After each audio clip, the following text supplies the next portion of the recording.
قوم سبا پر اللہ کا عذاب۔ بسم اللہ الرحمن الرحیم۔ محترم ناظرین، السلام علیکم۔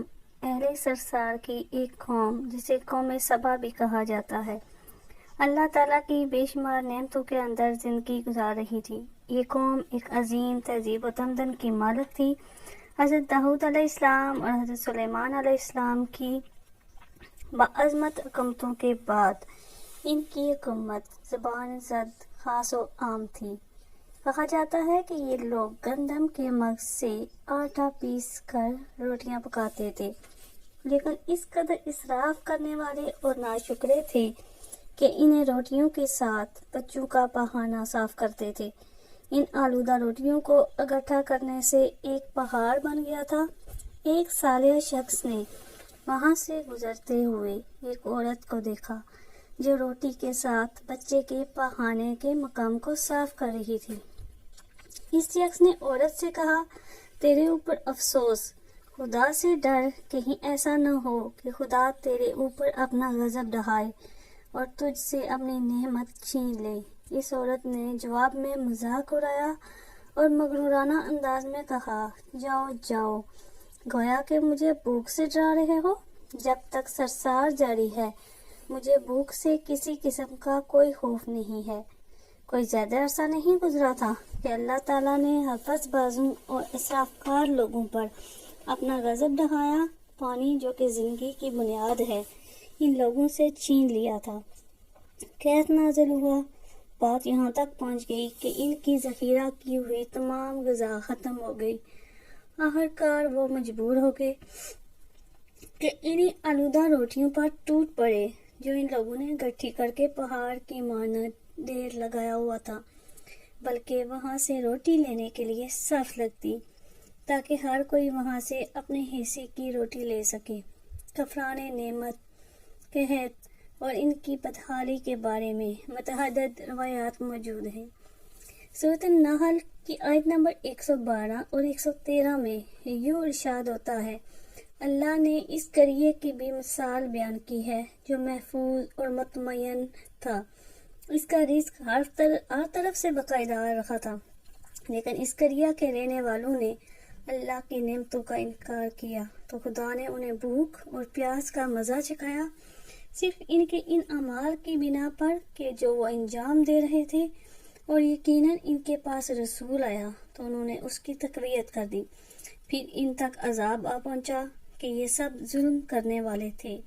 اسی قوم سبا کے بارے میں ایک اور واقعہ بیان آتا ہے کہ ان لوگوں نے اپنی زراعت کو بہتر طور پر کاشت کرنے کے لیے پانی ذخیرہ کرنے کی خاطر برف کے دو پہاڑوں کے درمیان ایک بہت بڑا بند مغرب تعمیر کیا ہوا تھا۔ سوراخ اور دوسرے پہاڑوں سے گزرا ہوا پانی اس بند میں آ کر وافر مقدار میں جمع ہو جاتا تھا۔ قوم سبا نے اس پانی سے صحیح طور پر استفادہ کرتے ہوئے وسیع و عریض اور بہت سے خوبصورت باغات لگائے اور کھیتی باڑی کو رونق بخشی۔ ان باغات کے درختوں کی شاخیں اس قدر پھلوں سے لدی ہوئی ہوتی تھی کہ کہتے ہیں کہ اگر کوئی شخص سر پر ٹوکری رکھ کر ان کے نیچے سے گزرتا، پھل خود بخود ٹوکری میں گرنا شروع ہو جاتے اور قلیل مدت میں ٹوکری تازہ پھلوں سے بھر جاتی۔ اس قوم کے بہت سارے دیہات اور قریے تھے جو بہت آباد اور آپس میں جڑے ہوئے تھے، لیکن نعمتوں کی کثرت نے انہیں شکر کرنے کے بجائے سرمست اور غافل کر دیا تھا۔ یہاں کے ان کے درمیان بہت بڑا طبقاتی نظام وجود میں آ چکا تھا۔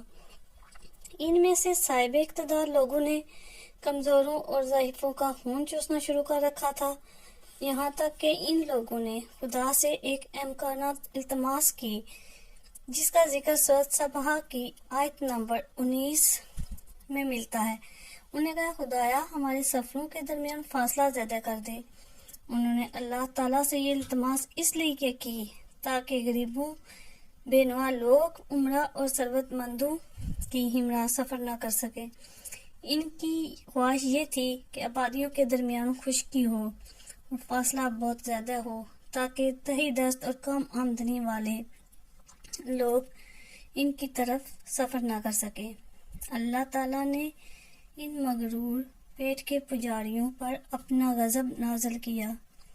بعض تاریخ کے مطابق ان مغرور لوگوں کی آنکھوں سے دور صحرائی جو انہیں محارب نامی بند کی دیواروں پر حملہ کر کے انہیں اندر سے کھوکھلا کر دیا۔ ادھر سے بارشیں زیادہ ہوئی جن کی وجہ سے سیلاب آ گیا۔ بند میں پانی بہت زیادہ اکٹھا ہو گیا۔ اچانک بند کی دیواریں ٹوٹی۔ اس سے ایک بہت بڑا سیلاب آیا جس میں تمام دیہات، آبادیاں، مال مویشی، باغات، کھیتیاں، ان کے محل اور گھر پانی میں غرق ہو کر نابود ہو گئے۔ ان کے باغات اور زراعت میں سے صرف کچھ پیلو اور بیری کے درخت اور کچھ جھاڑیاں بچی تھیں۔ کچھ حالحان پرندے وہاں سے کوچ کر گئے تھے، جبکہ الووں اور کووں نے قوم سبا کے کھنڈرات میں اپنے گھونسلے بنا دیے تھے۔ اس بات کا ذکر سورۃ سبا کی آیت نمبر 15 اور 16 میں ملتا ہے، اور آخر میں سورۃ سبا کی آیت نمبر 17 میں قرآن کریم میں اس واقعے کا یوں نتیجہ نکالا ہے کہ یہ ہم نے ان کی ناشکری کی سزا دی ہے اور ہم ناشکروں کے علاوہ کسی کو سزا نہیں دیتے ہیں۔ امید کرتی ہوں کہ آپ کو آج کی ویڈیو اچھی لگی ہوگی۔ اگر آپ کو ہماری ویڈیو اچھی لگی ہے تو ویڈیو کو لائک کریں اور مزید اس طرح کی ویڈیوز دیکھنے کے لیے ہمارا چینل سبسکرائب کر لیں۔ شکریہ، اللہ حافظ۔